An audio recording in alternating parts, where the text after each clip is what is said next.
You probably think that your main problem is money, that if he started working, things would feel easier. But the truth is different. Your real problem isn't money. It's that you're living for two. You carry the household. You carry the finances. You carry the emotional load. You even carry his state. And this is not normal. Even if you're strong, even if you're managing, even if you still love him. In this video, you'll understand why conversations don't work, why you feel empty and exhausted, and from what point the real way out of this situation actually begins. Not to pressure him, and not to break the family, but to stop destroying yourself. You don't make this decision consciously. You don't tell yourself, now I'll carry everything on my own. It starts much more quietly. At some point you simply step in. One bill, one issue, one responsibility he put off. You don't argue. You don't clarify. You just do it, because it's faster, calmer, and more reliable. You tell yourself, it's a difficult period. He needs time. I can handle it. And at first it really does look like support. You still feel that you're together, that it's temporary, that he'll step in later. But time passes, and you start noticing that this is no longer help. If you don't remind him, nothing happens. If you don't decide, the issue stalls. If you don't control it, there are consequences. You stop waiting. You stop relying. You just do everything yourself right away.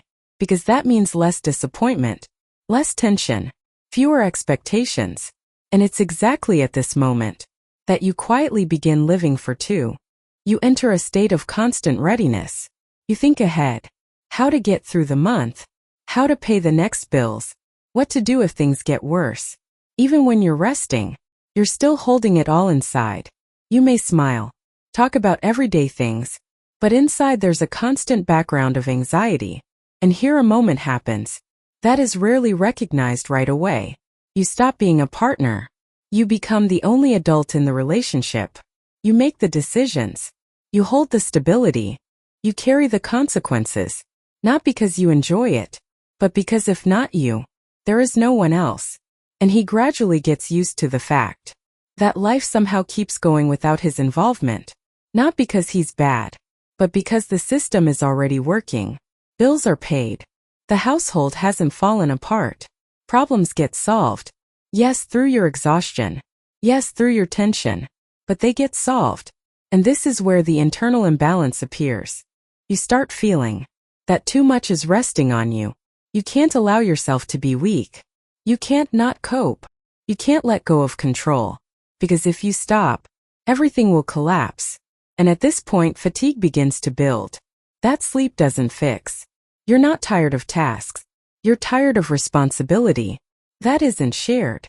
You begin to feel emptiness, as if there's less life inside.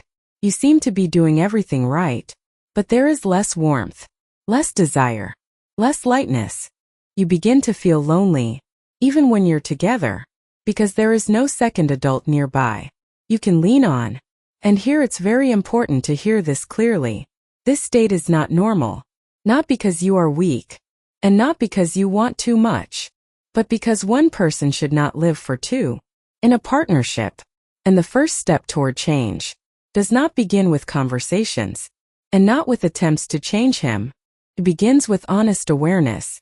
Where have you been living for two for a long time, and continuing to see it as normal? 'Cause you're afraid that otherwise everything will fall apart. As long as you don't see this, you will keep carrying everything, even when you have almost no strength left. First, you don't call it a problem. You call it fatigue. You think, I just need rest. I've taken on too much. Now is not the time to fall apart. And you keep living, as if it's temporary. But time passes, and you notice that rest doesn't help. You can sleep well. You can take a day off. You can change your environment. But inside, the heaviness remains. Because you're not living in a state of tiredness. You're living in a state of constant responsibility. You're constantly holding in your mind money, plans, obligations, possible risks. Even when you smile, even when you're silent, even when everything seems calm, you can't truly relax. Because you know, if you let go of control, there will be no one to catch things. And here an important inner shift happens. You stop feeling like a woman who has support. You become a person who is her own support. From the outside it looks like strength. On the inside it feels like loneliness.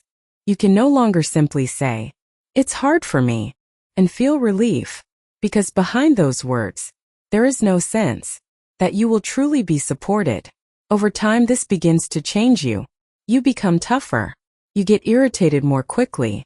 You feel joy less often. And then you blame yourself for it. You think, "I've become cold.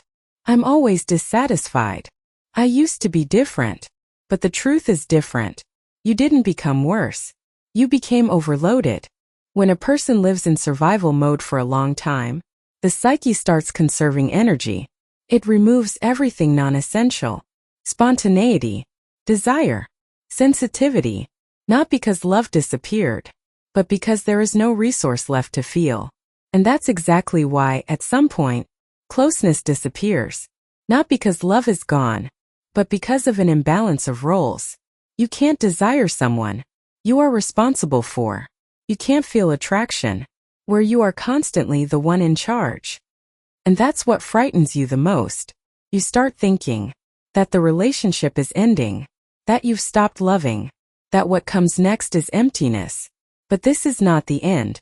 It's a signal that you've been living for too long, in unequal conditions. And here it's important to hear the main thing. Everything that's happening to you makes sense. Your fatigue, your emptiness, your loneliness, your feeling that you're carrying more than you can handle. This is not your character, not your mistake, and not your weakness. It's a natural reaction to a life where you've been holding responsibility for two people for too long. And as long as this imbalance remains, neither rest, nor patience, nor conversations will bring back your sense of self. Because the cause is not fatigue, it's the fact that you've been living for two for a long time. At some point you start talking, not sharply, not with accusations, but calmly and carefully. You explain that it's hard for you, that you're tired, that you need support, that you can't cope alone. You choose your words. Pick the right moment. Try to speak in a way that won't make him shut down or feel attacked. Sometimes it seems like he really hears you. He may agree, nod, say the right things. Sometimes he even promises. But time passes, and you see that nothing changes. All the decisions are still on you. All the consequences too. And the entire load comes back to you again. And here a feeling appears. That's hard to put into words. It's as if you're speaking, but your words don't turn into action. It's important to hear this without self-blame. The issue is not that you explain things poorly, and not that you choose the wrong words. The issue is that conversations don't change the reality in which you're already living for two. When you speak from the position of someone who will carry everything anyway, your words have no weight, not because you don't matter, but because the system has already shown. Even without his participation, life still goes on. Bills are paid. The home hasn't fallen apart. Problems get solved. Yes, through your exhaustion. Yes, through your tension. But they get solved. And as long as you smooth over the consequences, he has no need to face real responsibility. That's why every conversation at this point, he perceives not as a call to action, but as pressure. Even if you speak calmly, even if you speak gently, because inside his defenses switch on. Against shame, against a sense of inadequacy, against the fear of failing. And instead of moving forward, he chooses the easiest way out. Promise, to postpone, to shut down. And you're left with the feeling that you're not being heard. And here another dangerous trap appears. You start doubting yourself. You think, maybe I'm too demanding? Maybe I'm pushing too hard? Maybe if I were softer he would change? And you either start explaining even more, or on the contrary go silent. But neither of these restores balance. Because the problem isn't the words, and it isn't the tone. The problem is that you continue living for two, while trying to talk about it. And as long as that's the case, conversations can't work. Not because you're doing something wrong, but because you're using a tool that has no power here. And that's why the next step is not about talking again or searching for the right wording.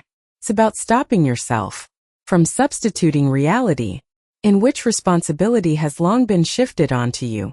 At some point you reach a state where it becomes absolutely clear the way things were before is no longer possible. Not because everything has collapsed, not because a catastrophe happened, but because inside you simply can't hold it anymore.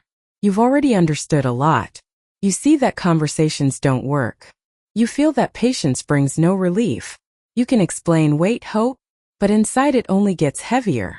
And at some point a question appears that is more frightening than anything else. If not like this, then how?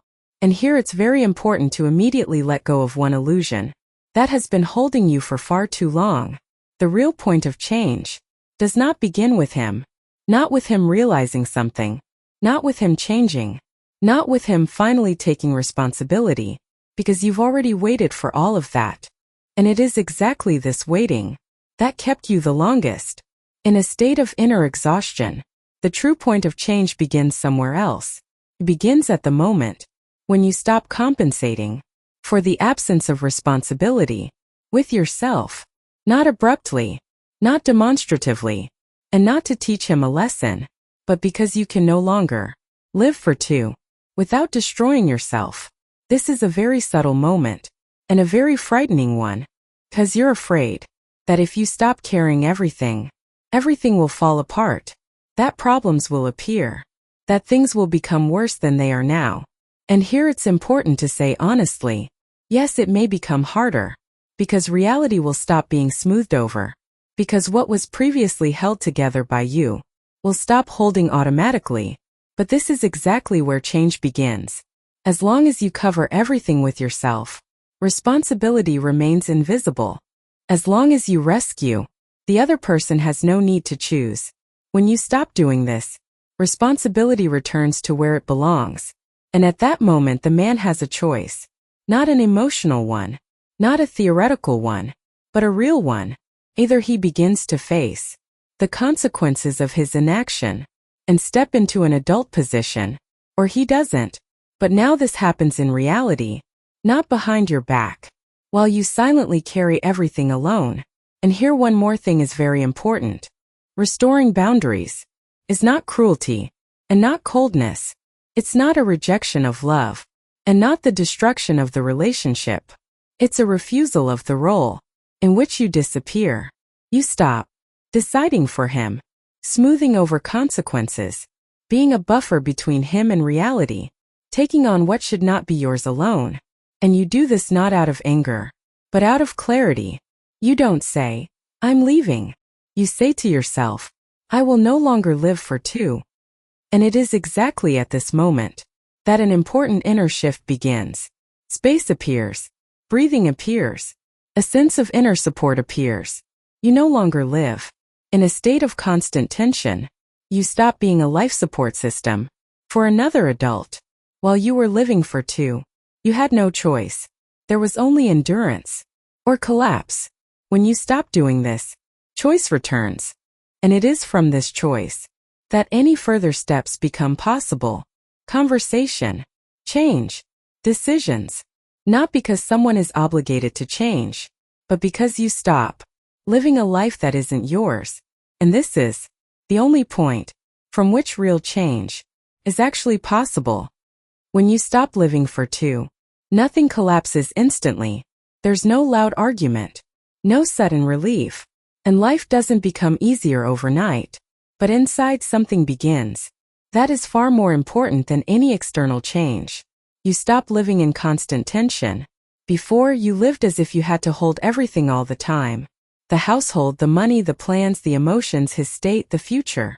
Even when you were resting, inside you were not resting. Because there was always this thought, if I relax now, everything will fall apart. When you stop living for two, this thought begins to fade. You no longer feel that you must save the situation every single minute. You allow reality to be what it is, not what you are holding together by force. And this is very difficult, because the first thing you encounter is emptiness, not external, internal. Before, this emptiness was filled with constant busyness, problem solving, control, anxiety. Now silence appears. And in this silence, you begin to hear yourself. You start noticing how tired you really are. Not a little, but deeply. You begin to understand that it wasn't only about him, and not only about money. It was about the fact that you lived in survival mode for too long, calling it love, patience, responsibility. You start to feel where your boundary is, where you can be present, and where you can no longer carry everything. This is a very important moment, because before you had no boundary. There was only I have to. I have to endure. I have to cope. I have to be strong. Now a different feeling appears. I have the right not to carry this alone. Not as an ultimatum, not as a threat, not as an attempt to change someone, but as an inner fact. You stop automatically picking up everything that falls. You stop smoothing over the consequences of someone else's decisions. You no longer explain to yourself why it's hard for you. You simply acknowledge it. Yes, it's hard, and that makes sense. And with this, guilt begins to leave. You no longer feel bad, ungrateful, or too demanding. You understand what you're feeling is a normal reaction to an abnormal load. From this moment on, you no longer look at the relationship only from the position of how to save it. You begin to look from the position of what is happening to me inside. And that changes everything, because any real change does not begin with conversations, not with requests, and not with pressure. It begins at the moment you stop disappearing in the relationship, when you give yourself back the right to be alive, not just convenient.